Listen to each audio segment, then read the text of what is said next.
Hi friends, foods of ഇടുക്കിയുടെ ഒരു പുതിയ വീഡിയോയിലേക്ക് എല്ലാവർക്കും സ്വാഗതം. ഇന്ന് നമ്മൾ വന്നിരിക്കുന്നത് വ്യത്യസ്തമായ ഒരു റെസിപ്പി ആയിട്ടാണ്. ട്വിസ്റ്റഡ് ഡോനട്ട്സ് ആണ് ഇന്ന് നമ്മൾ തയ്യാറാക്കാൻ പോകുന്നത്. അപ്പോൾ അതിന് വേണ്ടിയിട്ട് എന്തൊക്കെ ഇൻഗ്രീഡിയൻസ് ആണ് വേണ്ടതെന്ന് നോക്കാം. ഇപ്പോൾ ഞാൻ 1 കപ്പ് പാലെടുത്ത് വെച്ചിട്ടുണ്ട്. ഇത് ചെറിയ ചൂടുള്ള പാൽ, അതായത് നമുക്കിങ്ങനെ തൊടാൻ പറ്റുന്ന ചൂടേ ഉണ്ടാവാൻ പാടുള്ളൂ. ഇളം ചൂടുപാൽ. ഫ്രിഡ്ജിൽ നിന്ന് നേരിട്ടെടുത്ത പാലാണെങ്കിൽ ഈസ്റ്റ് അത്ര ആക്റ്റീവ് ആവത്തില്ല, അതുകൊണ്ടാണ് നമ്മൾ ഇളം ചൂടുപാൽ എടുക്കുന്നത്. നിങ്ങൾക്ക് പാൽ ഉപയോഗിക്കാൻ താല്പര്യമില്ല എങ്കിൽ ഇളം ചൂടുവെള്ളം എടുക്കാം. ഞാൻ ഈ പാല് ബൗളിലേക്ക് ഒഴിച്ചു കൊടുക്കുകയാണ്. ഇതിലേക്ക് ഞാൻ ചേർത്ത് കൊടുക്കുന്നത് 1/4 കപ്പ് പഞ്ചസാരയാണ്. അടുത്തതായിട്ട് നമുക്കൊരു 3-4 പിഞ്ച് ഉപ്പ് ചേർത്ത് കൊടുക്കാം. അടുത്തതായിട്ട് ഇതിലേക്ക് ചേർത്ത് കൊടുക്കുന്നത് 2.25 ടീസ്പൂൺ ഇൻസ്റ്റൻറ്റ് ഈസ്റ്റാണ്. ഇത്രയും നമുക്കൊന്ന് മിക്സ് ചെയ്യാം.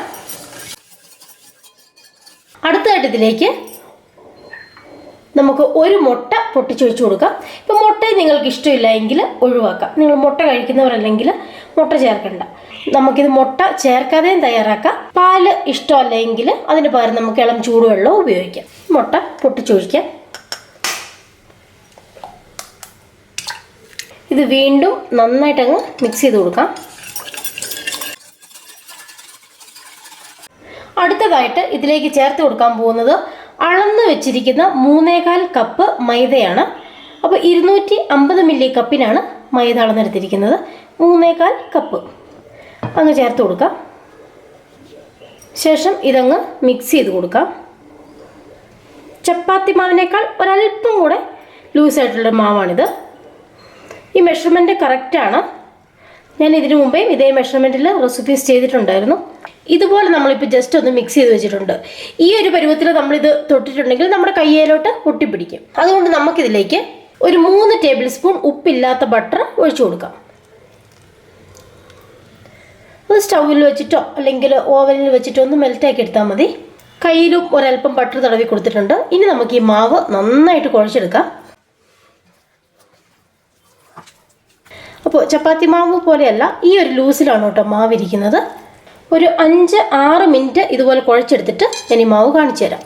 അപ്പോൾ ഇത്രയ്ക്കും ഞാൻ ഈ മാവ് ഒന്ന് കുഴച്ചെടുത്തിട്ടുണ്ട്.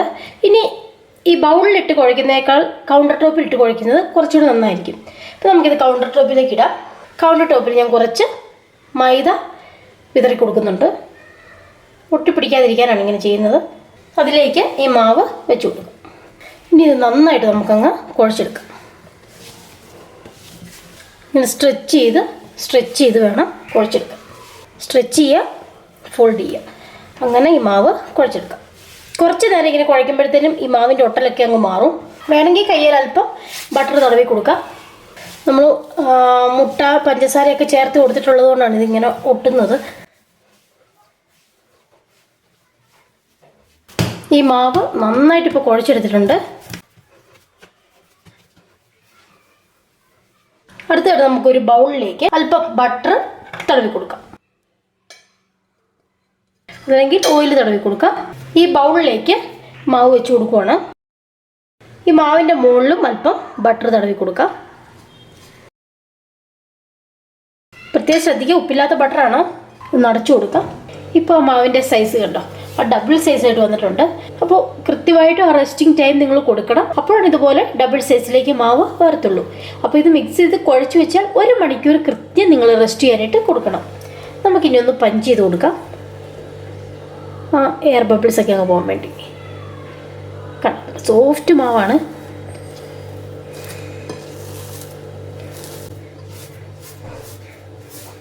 വീണ്ടും നമുക്ക് കൗണ്ടർ ടോപ്പിലേക്ക് അല്പം മൈദ തൂവി കൊടുക്കാം. ഇനി നമുക്ക് ഈ മാവ് ഒന്ന് കട്ട് ചെയ്യാം.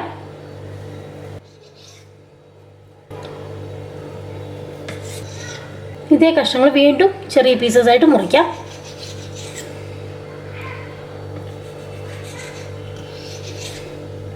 ഇനി ഇതിൽ നിന്ന് ഓരോ പീസും എടുത്ത്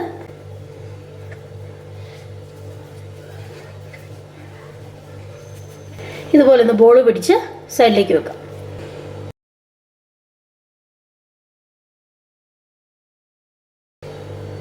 ഇത് ഫുള്ളായിട്ട് നമ്മൾ ഇതുപോലെ ഒന്ന് ബോളാക്കി വെച്ചിട്ടുണ്ട്. നമുക്കൊരു ടവൽ വെച്ചിട്ട് അതങ്ങ് കവർ ചെയ്ത് കൊടുക്കാം.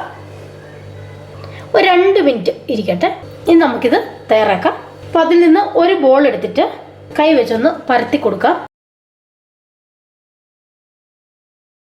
വലിയ ബോളൊക്കെ ആണെങ്കിൽ കുറച്ചുകൂടി വലിയതായിട്ട് കിട്ടും, ചെറിയ ബോളാണെങ്കിൽ ചെറുതായിട്ട് കിട്ടും.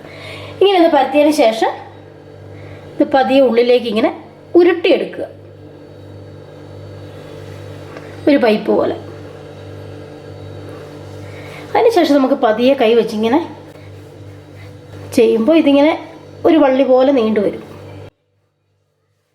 പതിയെ ഒത്തിരി അമക്കി കൊടുക്കാതെ പതിയെ സ്ട്രെച്ച് ചെയ്തെടുക്കണം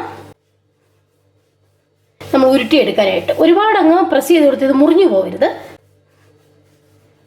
സിമ്പിളാണ്, പെട്ടെന്നാവും. ഈ മാവ് എടുത്തിട്ട് ഈ ഒരു സൈഡ് ഇതിൻ്റെ മുകളിലേക്കാക്കി വെച്ച് കൊടുക്കാം, ഇതുപോലെ.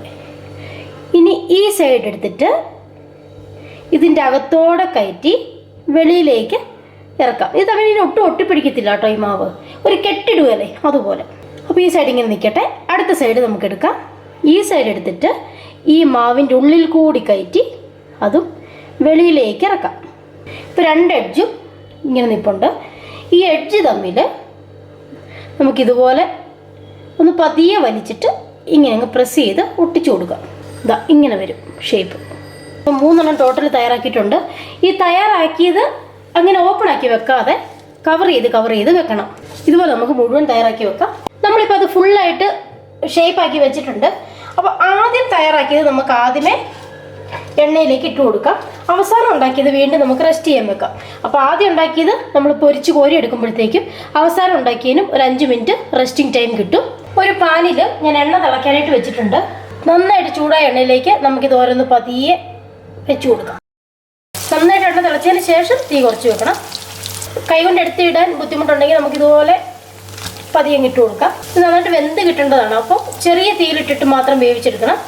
ഇടയ്ക്കിടയ്ക്ക് തിരിച്ചു മറിച്ച് ഇട്ട് കൊടുക്കുക. ഇപ്പോൾ ഇത് മൊരിഞ്ഞ് വന്നിട്ടുണ്ട്. ഇത്രയും കളറേ ആവാൻ പാടുള്ളൂ. ഇനി നമുക്കിത് കോരിയെടുക്കാം. അടുത്തതായിട്ട് ഞാനൊരു കുറച്ച് പഞ്ചസാര മിക്സിയിലിട്ടൊന്ന് പൊടിച്ചെടുത്തിട്ടുണ്ട്.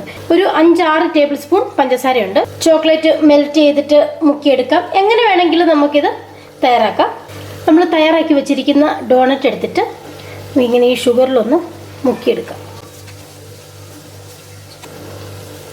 ഇതുപോലെ ഫുള്ളായിട്ട് ഞാൻ ഡിപ്പ് ചെയ്തെടുക്കാം.